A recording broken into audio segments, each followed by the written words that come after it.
Hermanos, los invito a ubicarse en su Biblia en la primera carta de Pablo a Timoteo, en el capítulo 6. Y vamos a ver los versículos del 6 al 10. Bueno, primera de Timoteo, capítulo 6, versículos del 6 al 10. Vamos a leerlos. Dice lo siguiente: pero gran ganancia es la piedad acompañada de contentamiento, porque nada hemos traído a este mundo y sin duda nada podremos sacar.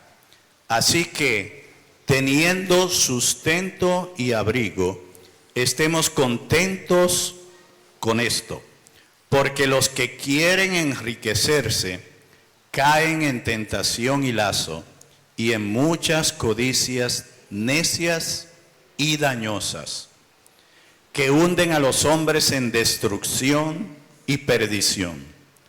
Porque raíz de todos los males es el amor al dinero, el cual, codiciando algunos, se extraviaron de la fe y fueron traspasados de muchos dolores. He titulado el autoexamen del día de hoy con una pregunta: ¿estás contento con lo que Dios te ha dado? Vamos a ver si en el transcurso de estos minutos que vamos a estar aquí, nosotros somos capaces de respondernos esta pregunta. Bueno, mis hermanos, a partir del siglo XIX, cuando un alemán llamado Karl Marx postuló, hizo su famoso manifiesto sobre el capital, se llama el título de su obra, pues comenzó el ser humano a mirar con descontento lo que tenía, especialmente las clases trabajadoras. Y entonces comenzaron a pedir que este mundo era un mundo desigual y que debíamos de buscar la igualdad. Eso ocurrió hace casi 200 años y hoy todavía lo seguimos viviendo en diferentes países del mundo, incluyendo este, donde hay gente que cada día se levanta pidiendo que lo que tiene no es suficiente y quiere tener lo que otros tienen. Ahora bien, nosotros podemos saber, ¿es cierto que puede haber una igualdad? Pues yo creo que la mejor manera de saber si hay o no una igualdad real es mirar la mano, cada uno mirar su propia mano, y nos damos cuenta que nuestros dedos no son iguales. Todos son diferentes en grosor, en longitud, incluso hasta en forma. Este es diferente a los demás. Entonces, eso de la igualdad no es una realidad. Otra cosa, vamos a hablar entonces de las riquezas. La distribución de la riqueza no es pareja. Unos tienen más, otros tienen menos. Y los factores para alcanzar las riquezas no siempre son iguales con todo el mundo.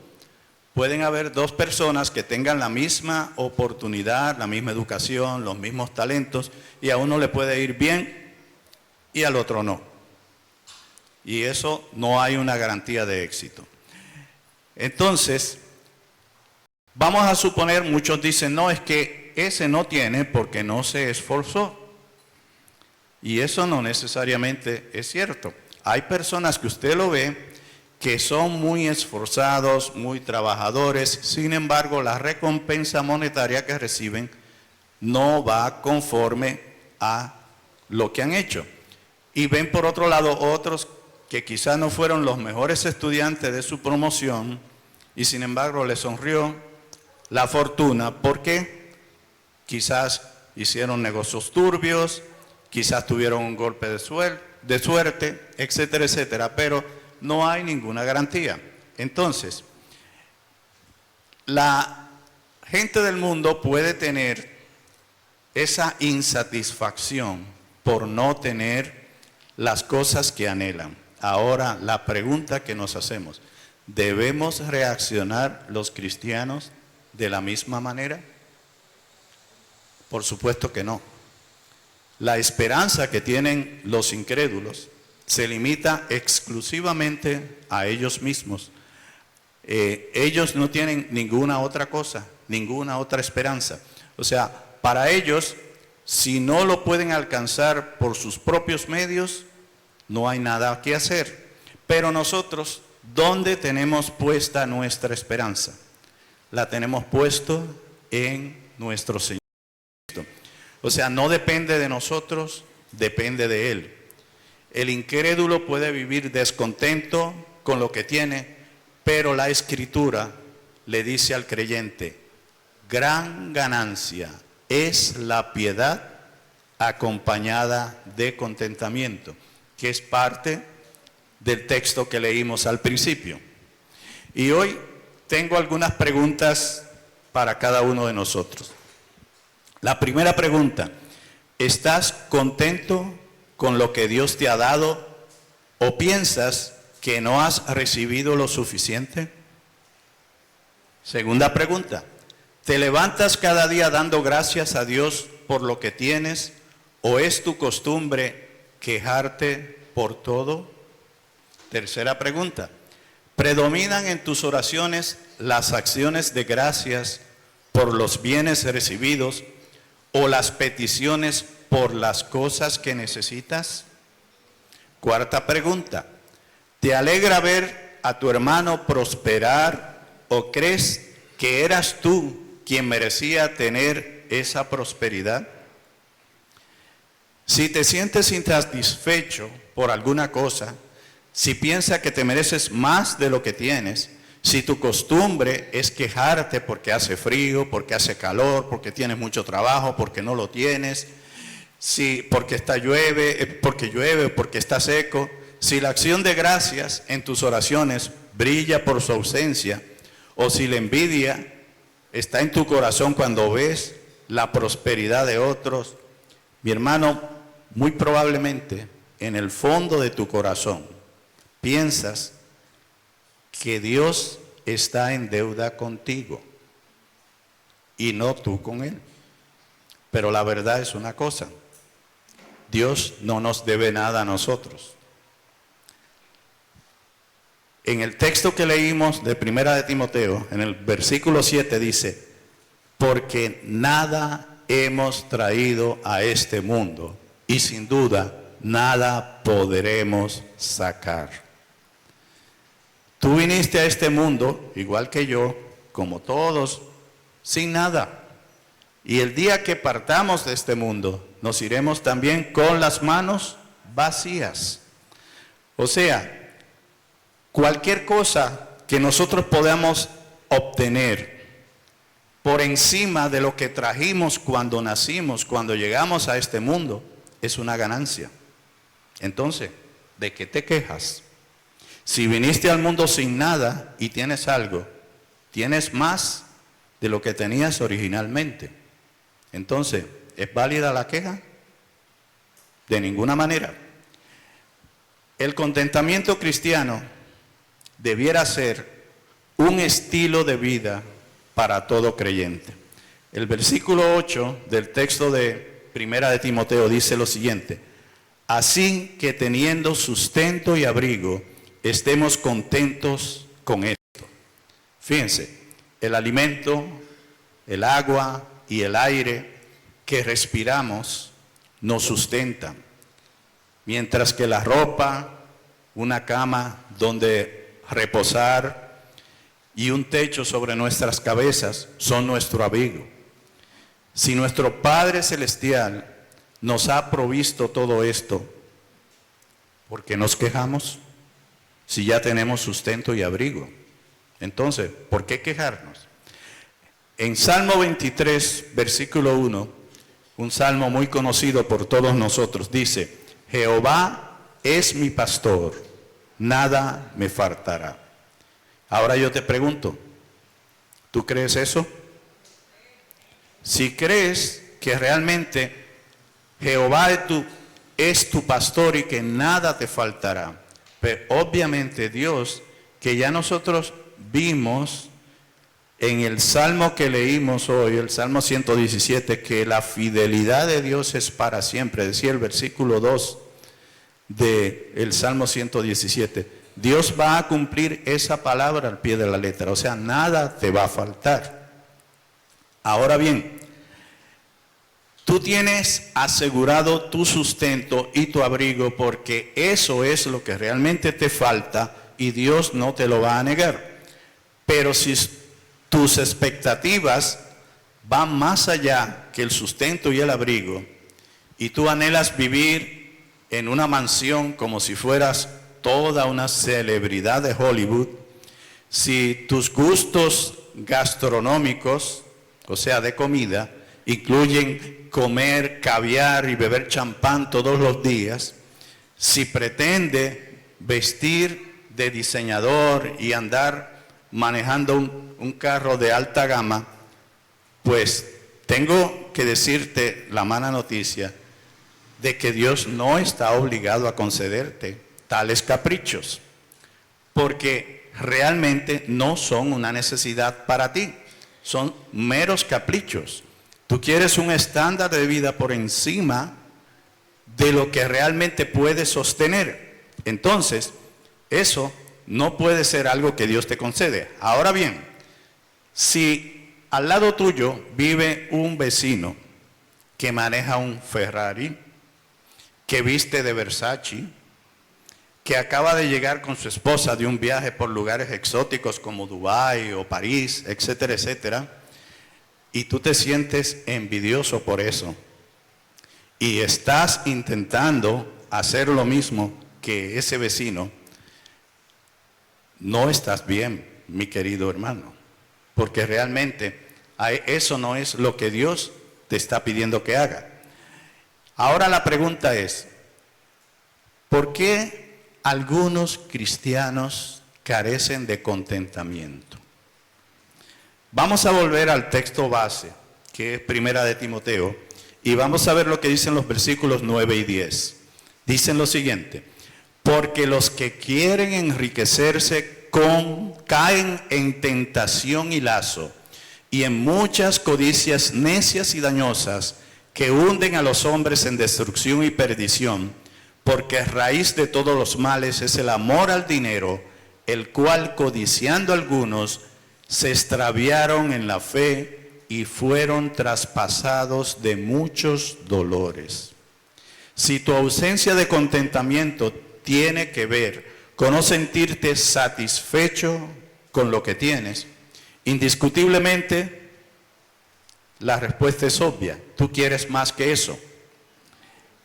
Si te sientes pobre y deseas ser rico, cuando eso sucede, Pablo llama que es caer en tentación y lazo y ser imputado o impulsado por la codicia.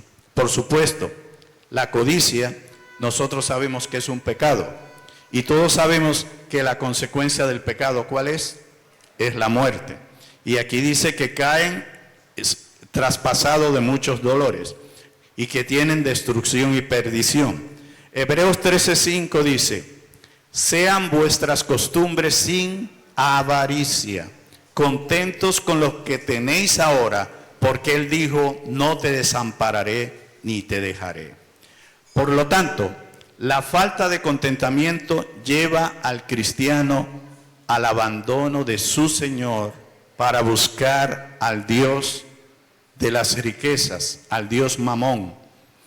Y el Señor Jesucristo en Mateo 6:24 decía, ninguno puede servir a dos señores, porque o aborrece al uno y amará al otro, o estimará al uno y menospreciará al otro. No podéis servir a Dios y a la riqueza. Y vimos que Pablo le decía a Timoteo, porque raíz de todos los males es el amor al dinero. El extravío de la fe sucede porque no podemos servir a dos señores. No podemos servir al Dios que decimos que creemos en Él y al mismo tiempo anhelar al Dios que nos da la prosperidad. Y entonces, ahí es donde viene el extravío. La falta de contentamiento, mis queridos hermanos, no es un asunto ligero. No es algo que nosotros podemos pasar por alto como si no pasara nada, mis hermanos. El texto de 1 de Timoteo 6, versículo 6 al 10, nos confronta en gran manera.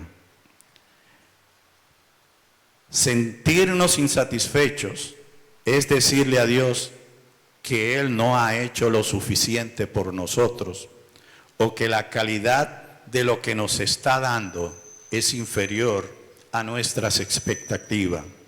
Por otro lado, si no estamos contentos con lo que tenemos, ¿cuál es nuestra diferencia con respecto a los impíos? Ninguna. El Señor Jesús, en Mateo 6, habla del afán y de la ansiedad. Y dijo, por tanto os digo, no os afanéis por vuestra vida, qué habéis de comer o qué habéis de beber, ni por vuestro cuerpo, qué habéis de vestir. ¿No es la vida más que el alimento y el cuerpo más que el vestido? A partir de ese versículo, el Señor Jesús está haciendo una historia sobre los pájaros del cielo y los lirios del campo, cómo Dios toma cuidado de ellos. Y dice que si Él toma cuidado de las aves del cielo, si toma cuidado de los lirios del campo, ¿cómo no lo va a hacer de sus hijos, de sus escogidos? Y el mismo capítulo 6 de Mateo, ya en los versos 31 y 32, el Señor dice lo siguiente: no os afanéis pues diciendo, ¿qué comeremos o qué beberemos o qué vestiremos? Porque los gentiles buscan todas estas cosas, pero vuestro Padre Celestial sabe que tenéis necesidad de todas ellas. Sustituir el contentamiento cristiano por el afán y la ansiedad propio de los que no conocen a Dios es comportarnos como si fuéramos incrédulos. Y en lugar de marcar la diferencia y confiar plenamente en aquel que prometió ser nuestro pastor y que nada nos faltará, nosotros estamos haciendo lo mismo que hacen los demás. Por lo tanto, escuchen bien esto: la falta de contentamiento no solo nos hace codiciosos e idólatras, sino que nos convierte en incrédulos. Finalmente, en Mateo 6:33, el Señor da una exhortación que nos puede ayudar a vivir contentos con lo que Dios nos ha dado. Mas buscad primeramente el reino de Dios y su justicia, y todas estas cosas os serán añadidas. Buscar el reino de Dios y su justicia es vivir en obediencia a todo lo que dice su palabra, sin separar los textos que nos desagradan de aquellos que sí nos gustan. Buscar el reino de Dios y su justicia es también vivir contento con lo que Dios nos dio, en lugar de quejarnos por las añadiduras que aún no han llegado. Que este autoexamen nos haya servido para examinarnos a nosotros mismos, a fin de que el contentamiento sea parte de nuestra vida cristiana, en lugar de que nosotros pertenezcamos al ejército de aquellos que viven quejándose. En cuyo caso, ¿qué debemos hacer? Arrepentirnos de manera franca y sincera, pidiendo a Dios que nos permita vivir apegados a su preciosa voluntad. Así que, mis hermanos, espero que este autoexamen haya calado en sus corazones y que nos haya servido a todos, no solamente a ustedes, a mí también, para que vivamos contentos con lo que nuestro Dios nos ha dado, en lugar de quejarnos, en lugar de comportarnos como cualquiera de los impíos. Entonces, vamos ahora a ponernos de pie porque vamos a alabar a nuestro Padre Celestial con el himno número